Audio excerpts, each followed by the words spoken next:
Well, let's take this all apart with Tafadzwa Matiza. He's a senior lecturer and researcher in tourism at Northwest University. Great to have you on the show with us today, sir. Now, of course, you've done much research on Africa's tourism sector in light of COVID-19. While most experts are pointing to more aggressive vaccination efforts as crucial to recovery in the tourism sector, you say a recovery must begin with domestic tourism here in Africa. But how exactly can the continent effectively do this when the vaccine rollout here is moving quite slowly? Evening. Thank you for having me.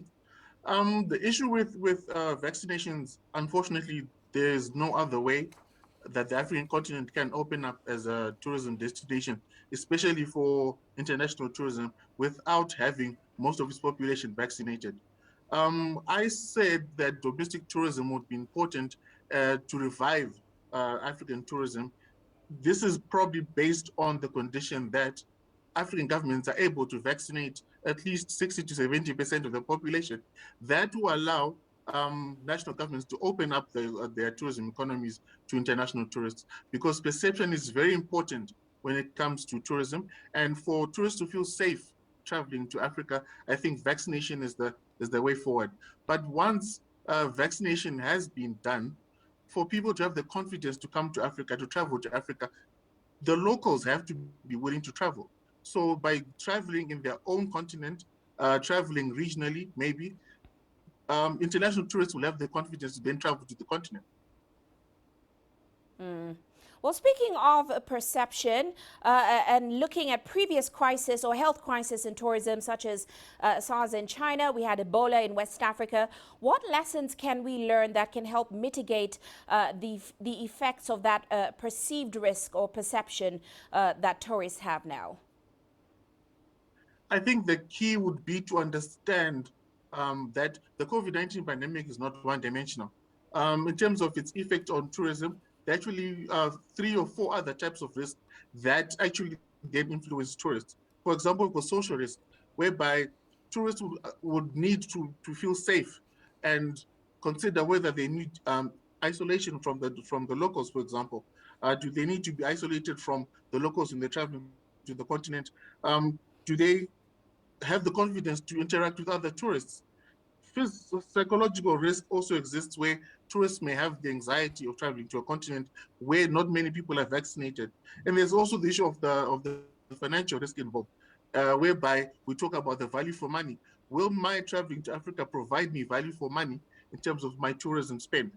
So those are some of the perceptions they have to manage. COVID presents a health and physical risk for tourists, but the perception of tourists is multidimensional, and social risk, psychological risk, and financial risk are issues that have to be considered as well. Right.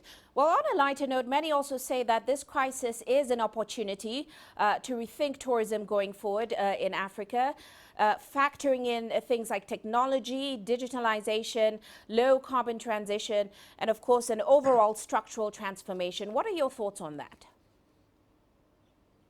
I think Africa has a key advantage in terms of having wide open spaces, having nature as its key selling point to tourists. So, in terms of carbon emissions, in terms of digitalization, I think people having been restricted to their homes, watching TV on their phones, on their laptops, are actually looking forward to going out into nature and being at one with nature. So this is where Africa comes in. If we are able to vaccinate enough people to have maybe herd immunity and manage the perceptions that Africa is able to provide a safe tourism product for consumers, then I think Africa is in a good position to actually increase its market share. Pre-COVID, Africa only attracted 5% of global international tourists. So this is an opportunity for the African continent to shine. Well, many experts don't expect us to return to those pre-COVID levels until 2023. So what are the government policies then that you would recommend to help incentivize and restore investment in the tourism sector and certainly promote a sustainable recovery as well? I think a sustainable recovery for the African tourism sector going forward involves three key stakeholders. That is the government, the government's responsibility is to vaccinate as many people as possible and then responsibly reopen the borders in terms of tourism.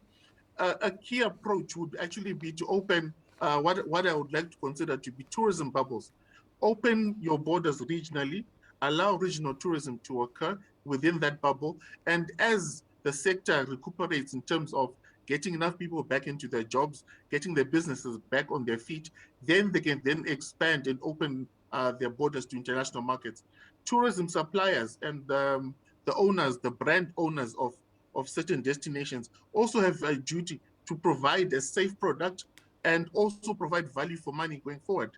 And last but not least, the African citizen has a key role to play. Africans need to travel within their own countries, within their own regions.